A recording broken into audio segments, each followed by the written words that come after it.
네, 이번에 한국에 다녀오고 또 이렇게 영상으로 인사를 드리게 되었습니다. 다음 주부터는 볼 수 있도록 그렇게 하겠습니다. 많이 참 보고 싶고 그랬는데 아쉽지만 이번에도 한 번 더 영상으로 인사를 해야 될 것 같습니다. 자, 오늘 사도행전 23장, 24장 이렇게 한번 살펴보도록 하겠는데요. 오늘 이 본문 속에서는 세 종류 이렇게 참 인생들이 보이는 것을 발견하게 됩니다. 첫 번째는 바로 사도 바울을 끝까지 죽이겠다고 맹세한 40명입니다. 23장 12절을 보면 나리샘에 유대인들이 당을 지어 맹세하되 바울을 죽이기 전에는 먹지도 아니하고 마시지도 아니하겠다고 이같이 동맹한 자가 40여 명이더라 라고 하고 있습니다. 대제사장들과 장로들에게 가서 말하되 우리가 바울을 죽이기 전에는 아무것도 먹지 않기로 굳게 맹세하였다라고 말하고 있죠. 자, 여기에서 보면은 참 놀라운 것이 이것입니다. 첫 번째, 이 사람들의 모습. 이 사람들은 지금 굉장히 이것이 아주 신앙적인 행동이라고 생각하고 있다는 거예요. 대제사장과 장로들에게 찾아가서 자신들의 신앙을, 자신들의 지금 결단을 쇼업하고 설명하고 있을 정도입니다.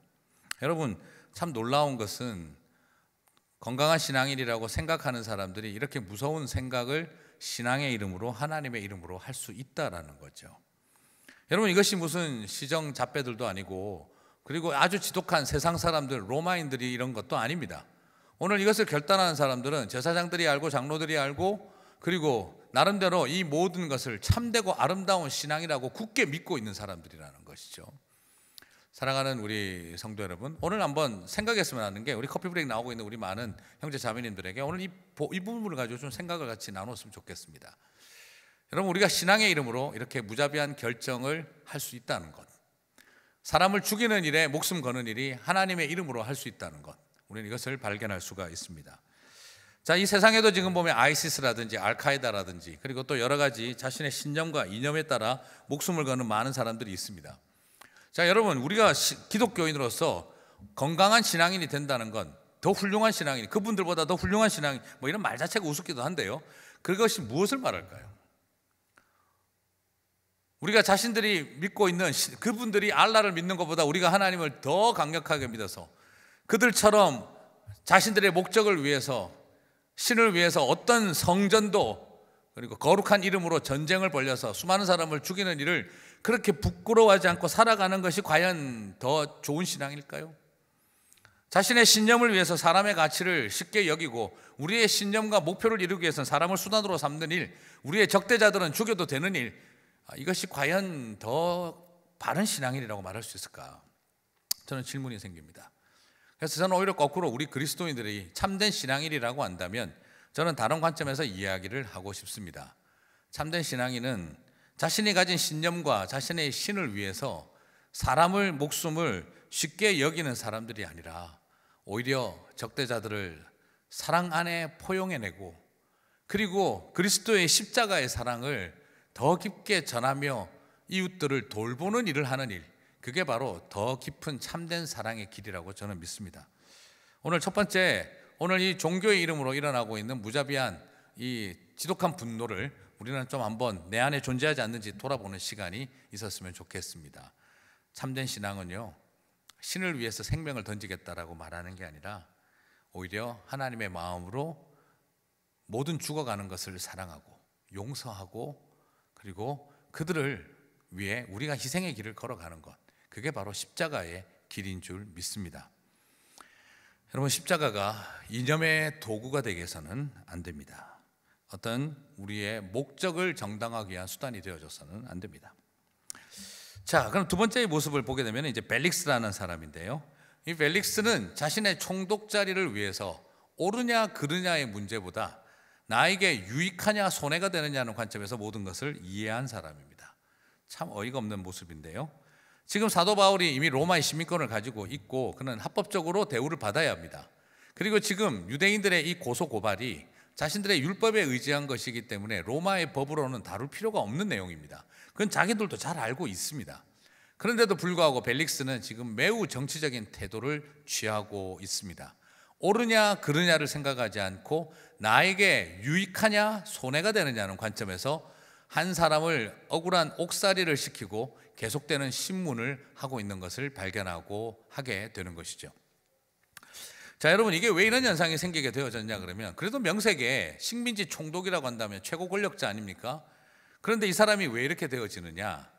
그 당시 로마 시대 때 상황을 조금 알 필요가 있습니다. 로마 시대 때의 총독들은 로마가 다스리고 있는 나라의 일종의 그 지도자로서 총독으로 가서 그 지역에서의 최고 리더의 역할을, 통수권자의 역할을 하는 것인데요, 소위 나름대로 성공하고 그리고 이렇게 자기가 높은 자리로 올라가는 한 계기처럼 보이기도 합니다. 그런데 조금 복잡했던 것은 이 이스라엘, 이 유대 땅의 총독으로 오는 일입니다. 유대 땅의 총독으로 오면은 오히려 이것이 자신의 인생의 앞길이 풀리는 길이 아니라 오히려 이제는 좌천되고 정치적 생명이 끝날 수 있는 총독의 길이었기 때문에 많은 사람들이 이 총독의 길을 오기를 원하지를 않았습니다. 특별히 잘 아시고는 것처럼 예수님께서 십자가에서 달리실 때 총독이었던 본디오 빌라도, 전설에 의하면 스스로 독배를 먹고 자살을 했다는 설이 있지 않습니까? 그 뒤에 오게 되었던 이 벨릭스도 전임자의 그 골치 아팠던 길, 그리고 실제로 유대 총독으로 왔던 많은 사람들이 정치적 생명이 끝나버렸었습니다. 워낙 많은 소요가 일어나고 워낙 많은 저항운동이 일어나기 때문에 지도력에 대한 의심을 받고 평가가 아주 나쁘게 받는 것이죠. 그러니까 이 사람들은 지금 어떻게 하든지 이 유대인 지도자들하고 잘 지내서 문제가 없이 자신의 안위를 생각하는 그런 성향이 있었던 거죠. 그러니까 지금 여기에서 그는 철저한 정치적인 태도를 취하는 것을 살펴볼 수가 있습니다. 그래서 옳으냐 그르냐를 생각하지 않습니다. 이게 나에게 유익이 되느냐 손해가 되느냐의 관점에서 해결을 하는 거죠. 그래서 나중에 살펴보게 되면 이 벨릭스가 24장에서는 어떤 모습을 보입니까? 그 와중 속에서도 두 가지 앞에서 고민을 하고 있습니다. 24장 26절을 보면 바울에게 돈을 받을까 바라는 거로 자주 불러 이같이 이야기를 하고, 그리고 또 벨릭스의 이제 후에 오게 되는 이 베스도조차도 또 이게 그냥 사람들의 마음을 얻으려고 또 이게 이 옥살이를 연기를 시키는 모습도 발견되어지게 되죠. 자, 벨릭스는 오로지 이 속에서 떠나기 전까지 돈이라도 한번 더 챙겨볼 수 있을까 하는 것에 관심을 갖고 있었고 자기의 유익에 포커스를 맞춘 사람이었습니다. 자, 오늘 이 벨릭스의 모습을 보면서 혹시라도 우리 안에 있는 이 모습이 없는지를 돌아봐야 합니다. 이 땅을 살아가면서 옳으냐 그르냐보다 나에게 손해가 되느냐 아니냐에 따라 모든 것을 판단하는 일, 한 사람의 억울한 고통과 이런 것은 다 외면하고 나에게 이득이 되느냐 아니냐의 관점에서 모든 것을 이해하고 해석하고 살아가는 사람, 여러분, 이것이 성도의 삶이 되어져서는 절대 안 됩니다. 오늘 이 벨릭스의 이 기가 막힌 정치적인 모습을 바라보면서 우리가 참 여러 복잡한 생각을 하게 되어집니다. 우리 안에 벨릭스가 존재할 수 있다는 두려움을 가졌으면 좋겠습니다.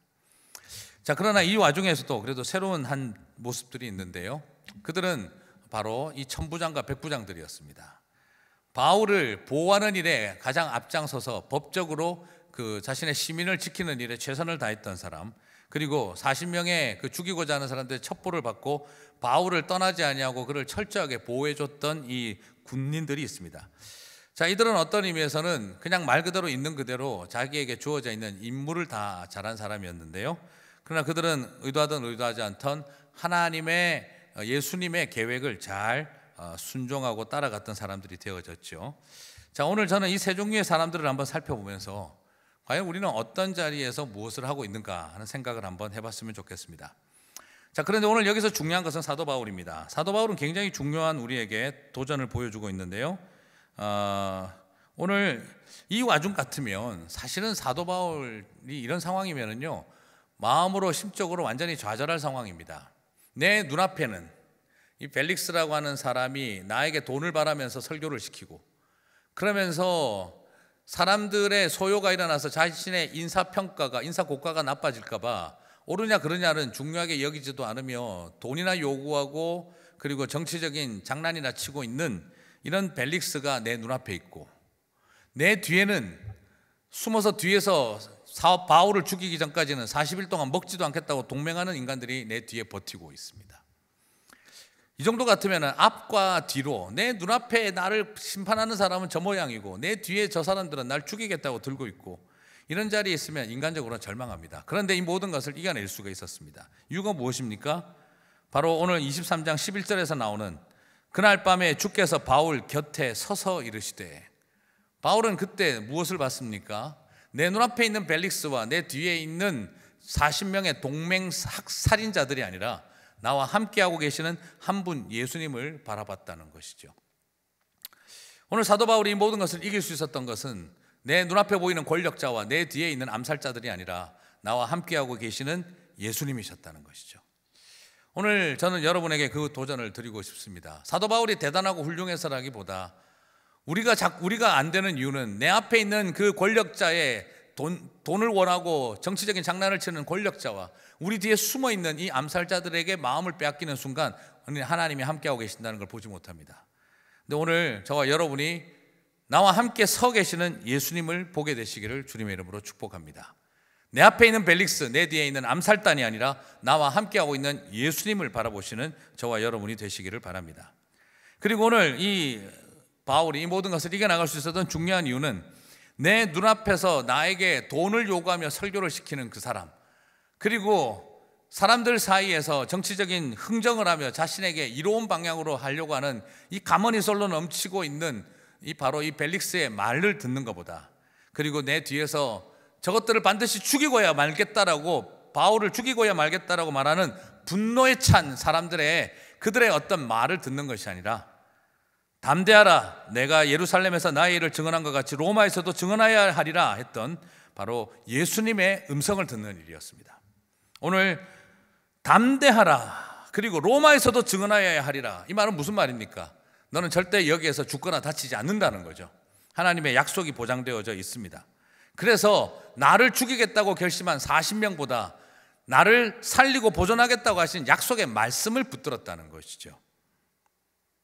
오늘 앞에서 정치적으로 회유하고 돈을 요구하는 벨릭스의 말보다 결국 하나님이, 예수님이 나를 지키신다고 하는 약속의 말씀을 붙들었다는 것이죠.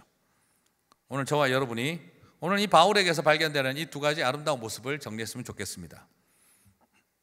누구를 볼 것인가? 그리고 누구의 말을 들을 것인가? 내 앞에 있는 벨릭스를 볼 것인가? 내 뒤에 있는 암살단을 볼 것인가? 내 앞에 있는 벨릭스의 말을 들을 것인가? 내 뒤에 있는 저 암살단들의 분노에 찬 말을 들을 것인가? 아니면 내가 예수님의 음성을 들을 것인가? 오늘 저와 여러분의 삶 가운데 이 아름다운 결단이 있었으면 좋겠습니다. 이 땅을 살아가면서 우리도 많이 그렇습니다. 정말 나를 도와줘야 할 저 사람이, 옳고 그름을 판단해야 할 사람이 옳고 그름보다 자기에게 유익한지 아닌지 정치적 계산이나 하고 있는 그 모습을 바라보고 있노라면, 그리고 억울하게도 나를 죽이겠다고 40명이나 동맹하여 죽기 아니면 살기로 나를 금식하며 나를 죽이겠다고 드는 그런 사람들의 왜곡된 신앙적인 신념과 열정을 보고 있노라면 정말 다 때려치우고 싶은 게 사람 마음 아니겠습니까? 그럼에도 불구하고 그 길을 걸어갈 수 있는 이유는요, 내가 하나님의 음성 앞에 서는 것입니다. 나와 서 계시는, 함께하고 계시는 예수님을 바라보는 일입니다. 오늘 저와 여러분에게 그 결단과 그 아름다운 눈, 귀가 있게 되시기를 바랍니다. 예수님의 음성 한마디로만 들으시면 됩니다. 그들이 분노에 차서 떠들고 있는 수없는 말과 벨릭스의 수많은 말들을 듣지 마십시오. 한마디면 됩니다. 담대하라 하는 것입니다. 그리고 내 눈앞에 있는 권력의 통수권자 벨릭스를 쳐다보지 말고 나를 죽이겠다는 40명의 그 집단을 바라보면 안 됩니다. 오로지 나와 함께하고 계시는 한 분 예수님만 바라보면 되는 것입니다. 우리에게는 한 분 예수님을 바라보고 한 말씀만 들을 수 있다면 이 세상에 어떤 대적들이 우리를 앞뒤로 둘러싸든, 앞뒤로 사면 초가가 들린다 할지라도 우리는 그곳에서 구원의 자리에 승리할 수 있을 줄 믿습니다. 오늘 이 말씀을 바라보면서 이 아름다운 결단의 길을 걸어갔으면 좋겠습니다. 여기서 우리가 마지막으로 이야기하지 않을 수 없는 것은 바로 예수님이죠. 예수님 어떤 분이십니까? 사실 사도행전 23장이면 이제 빨간 줄이 나올 때가 그만 되어야 됩니다. 성경에 보면 빨간 줄이 예수님이 하신 말씀만 빨간색으로 쓰여져 있죠. 사도행전 23장까지 예수님의 빨간 글씨가 나옵니다. 또 너무 오해하지 마시고, 우리 만든 사람들이 빨간색으로 인쇄를 했죠. 왜 그렇게 하셨을까? 예수님은 이미 승천하신 분이시지만 당신의 백성들이 걸어가는 그 길에 이 세상 한가운데 뚫고 들어오셔서 우리에게 지금도 말씀하고 계시는 분이신 줄 믿습니다.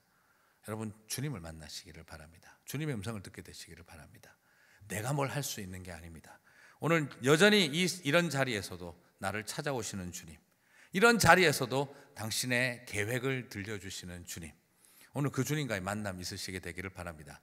여러분을 찾아오시는 주님과 만나십시오. 그리고 승리하시게 되기를 주님의 이름으로 축복합니다. 기도하겠습니다.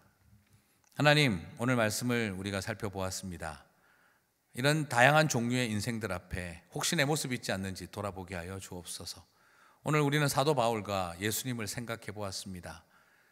내 눈앞에, 내 뒤에 있는 사람들, 내 눈앞에, 내 뒤에서 들려오는 말들을 거기에 귀를 기울이고 우리의 시선을 빼앗기는 것이 아니라 내 옆에 계시는 주님, 그리고 나의 옆에서 말씀하시는 예수님의 음성에 우리의 시선과 우리의 귀가 주목될 수 있도록 축복하여 주옵소서.